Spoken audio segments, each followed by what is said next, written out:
आज वाली वीडियो में हम लोग बनाने वाले हैं ये वाली अटेंडेंस शीट। यहाँ पे मैंने एक ब्लैंक जो है वर्क शीट ली है बेसिकली, ठीक है। जो वर्क शीट मैंने यहाँ पे ली है उसके लिए मैं यहाँ पे जो है मैं यहाँ पे सेल सेलेक्ट कर रही हूँ, ठीक है। मैंने यहाँ पे सेल सेलेक्ट किए, उनको ऑल बॉर्डर्स किया, ठीक है।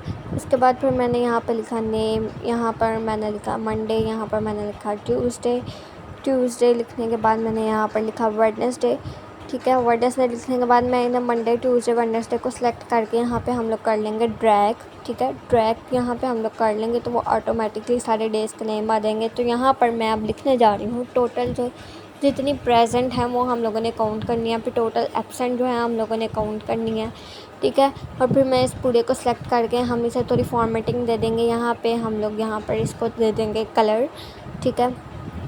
यहाँ पर मैंने इसको फॉर एग्ज़ाम्पल यहाँ पर मैंने इसको दे दिया है ये कलर, ठीक है। अब यहाँ पे इस पूरे एरिया को मैं सिलेक्ट कर रही हूँ। यहाँ पे मैंने डाटा एंटर करना है, मैनुअली भी कर सकते हैं पर हम यहाँ पे एक शॉर्ट ट्रिक यूज़ करेंगे। प्रेस करेंगे ALT-D-O, ओके करेंगे। ओके करने के बाद यहाँ पर हम लोग डाटा एंटर करेंगे। नेम में मैं एंटर कर रही हूँ प्रेजेंट, एब्सेंट, ETC, ये सारा हम लोग क्या करेंगे यहाँ पर एंटर करेंगे।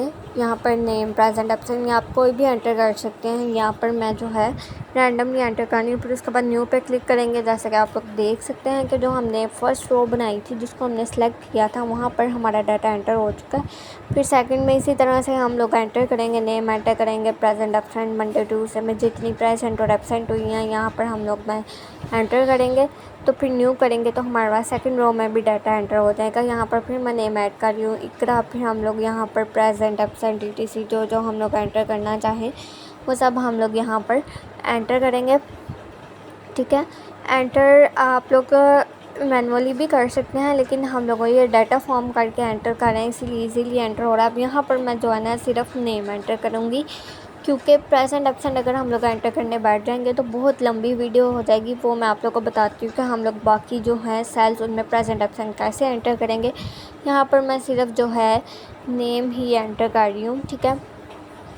यहाँ पर हम लोग जो है सारे इस तरह इस ट्रिक से जो है नेम एंटर कर लेंगे ज़ैनिब, ठीक है। उसके बाद मैं यहाँ पर एंटर कर रही हूँ फॉर एग्ज़ाम्पल मैंने यहाँ पर एंटर कर दिया सबा एंटर करने के बाद यहाँ पर मैंने कर दिया हामिद एंटर कर दिया। तो आप लोग देख सकते हैं कि यहाँ पर जो नेम वाली रो है वो हमारी कम्प्लीटली फिल हो चुकी है। अब यहाँ पर जो प्रेजेंट एब्सेंट है इसको मैं पूरे को सिलेक्ट करके ड्रैग कर लेती हूँ क्योंकि यहाँ पे अगर हम लोग एंटर करते तो बहुत टाइम लगता है, तो इस वजह से इस पूरे को सिलेक्ट करके मैंने ड्रैग कर लिया। अब इसको मैं यहाँ पे कलर दे दूँगी कोई, ठीक है। फॉर एग्ज़ाम्पल मैंने यहाँ पर इसको ये कलर दे दिया, ठीक है। अब ये प्रेजेंट एब्सेंट वाले एरियाज़ को भी मैं यहाँ पर पूरी तरह से कलर कर दूँगी। यहाँ पर फॉर एग्ज़ाम्पल मैंने कलर में कलर बॉक्स में जाके इसको मैंने ये कलर दे दिया, ठीक है। उसके बाद हम लोगों ने यहाँ पर फाइंड करना है जितने टोटल प्रेजेंट स्टूडेंट हैं। यहाँ पे हम फार्मूला लगाएंगे काउंट इफ, ठीक है।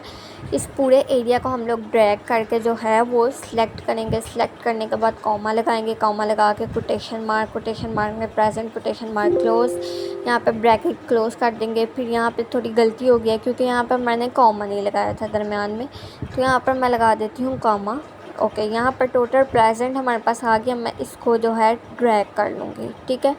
यहाँ पर ये टोटल प्रेजेंट जो है आ गई। उसके बाद हम लोगों ने अगर टोटल एब्सेंट फाइंड करनी हो तो हम लोग सेम फार्मूला यूज़ करेंगे काउंट इफ़, ठीक है। उस एरिया को हम लोग ड्रैग करेंगे। ड्रैग करने के बाद कॉमा लगाएंगे, कॉमा लगाने के बाद कोटेशन मार्क में एब्सेंट लिखेंगे।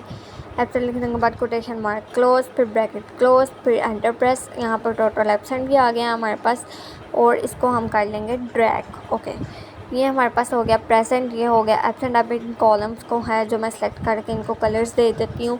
कलर्स देने के बाद फिर मैं ये जो टोटल एब्सेंट वाला कॉलम है इसको भी मैं कलर दे देती हूँ। यहाँ पर फॉर एग्ज़ाम्पल हम इसको दे देते हैं, हम इसको यहाँ पर दे देते हैं दिस वन, ये कलर दे देते हैं हम इसको यहाँ पर, ओके। ये कलर देने के बाद ये हमारा जो है पूरी अटेंडेंस शीट यहाँ पर तैयार हो गई है, ओके। तो यहाँ पर मैंने इन सब के कलर किए थे वाइट, लेकिन ये वाइट में वो नज़र नहीं आ रहे नेम, तो फिर मैं इसको कर दूँगी ब्लैक।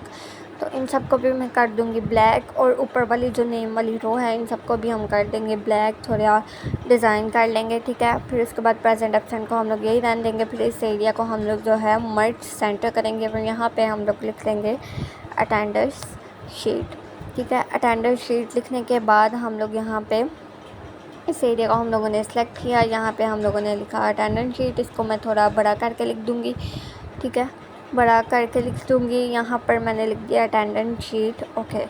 तो इस एरिया को ये हमारी होगी पूरी तरह तैयार। अब इस एरिया को मैं थोड़ा सा जो है ना वो कलर दे दूँगी। यहाँ पर मैंने इसको दे दी कलरिंग, तो मैं यहाँ पर इसका कलर चेंज कर देती हूँ। यहाँ पर हम इसको कर देंगे वाइट करने के बाद यहाँ पर जैसा कि आप लोग देख सकते हैं कि हमारी पूरी अटेंडेंस शीट जो है वो तैयार है, ठीक है। इस तरह से हम लोग जो ईजीएस्ट वे से इसको बना सकते हैं।